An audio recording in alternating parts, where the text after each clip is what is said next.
17 июн додгоҳи Москва як марди 27 соларо бо ҷурми куштори модару духтар ва саги онҳо дар минтақаи Новая Москва ба ҳабси пешакӣ гирифт. Ба зидди марди дастгиршуда бар асоси қисми дуюми моддаи 105 Кодекси ҷиноятии Русия бо иттиҳоми куштори 2 нафар парвандаи ҷиноятӣ оғоз карданд.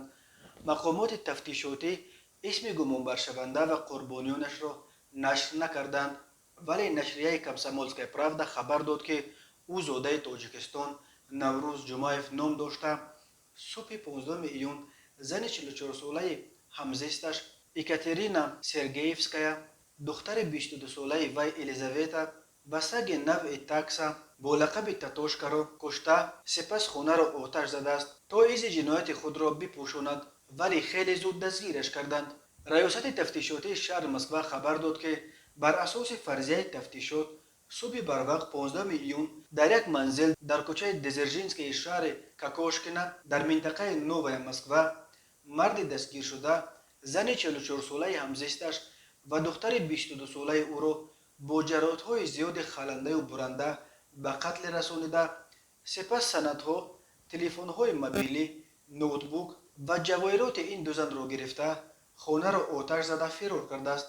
Ба гуфтаи тафтишот гумонбаршавандаро зуд муайян ва дастгир карданд ва ӯ ҳангоми бозпурсӣ эътироф кардааст, ки дар натиҷаи ҷанҷоли маишӣ даст ба куштори модару духтар задааст. Бино ба иттилои «Комсомольская правда», Наврӯз Ҷумаев 5 сол пеш ба Русия омада қаблан таксӣ мезад ва солҳои ахир дар метро рӯбучин мекарду ҳамзамон ғоибона дар донишгоҳ таҳсил дошт. Ба гуфтаи як дугонаи зани кушташуда Екатерина бо Наврӯз дар ҷои кор шино шуданд, чунки Екатерина ҳам дар метро кор мекард. ӯ ба Катя гул тӯҳфа мекард, ӯро ба кино мебурд. Нақле мекунад ин зан.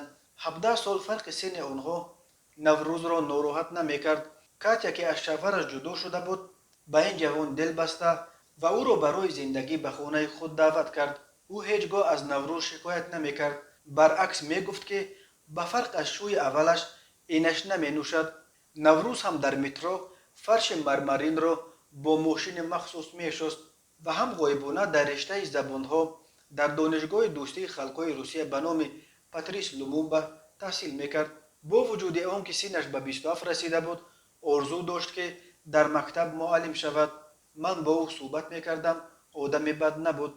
Вале зоҳиран орзуи муаллимшавиро Наврӯз метавонад фаромӯш кунад. Барои куштори 2 нафар ба ӯ ҳукми сангин, ҳатто ҳабси абад таҳдид мекунад. Бино ба фарзияи «Комсомольская правда», вақтҳои охир муносибатҳои қаблан ошиқонаи Екатерина ва Наврӯз рӯ ба харобӣ оварда, байни онҳо зуд ҷанҷол мешуд ва субҳи 15 июн гӯё зан аз Ҷумаев талаб кардааст, ки хонаи ӯро тарк кунад. Наврӯз сари қаҳр ба зан ҳамла кардааст. Садои фарёди модарашро шунида, Елизавета аз хонаи худ берун ҷастааст, то модарашро ҳимоят кунад, вале зури онҳо ба Ҷумаев нарасидааст. Саги соҳибхона низ ба ҳимоят аз Екатерина ва Елизавета садо баланд кардааст, вале Ҷумаев ӯро низ бо корд куштааст.